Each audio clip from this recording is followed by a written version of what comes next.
যখন বাপ মুসলমান, মা মুসলমান, নিজে মুসলমান, থাকি মুসলমানের পাড়ায়, সপ্তাহে গরুর গোশত না খেলে নিজেকে দরিদ্র মনে হয়।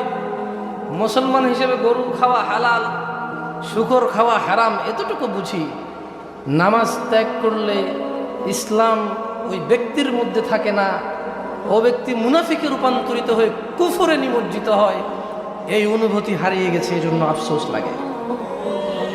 আফসোস লাগে আল্লাহ তাআলা এই দ্বীনে ইসলামের 5টি স্তম্ভের আল্লাহকে সাক্ষ্য দেওয়ার পর দ্বিতীয় স্তম্ভ, দ্বিতীয় পিলার এবং খুঁটি, যার উপরে ইসলাম দাঁড়িয়ে আছে, দ্বীন মুসলিম দাঁড়িয়ে থাকবে, সেটাকেই নামাজ করেছে।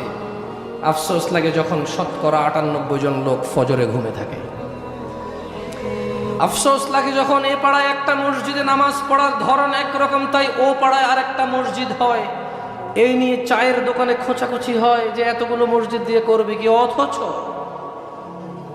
10 বছরে যাদের উপরে সালাত ফরজ হয়ে যায়, তাদের সবাই যদি মসজিদে আসতো, এরকম আরো 3টা মসজিদ তর্ক ছাড়া আপোষই করা লাগতো।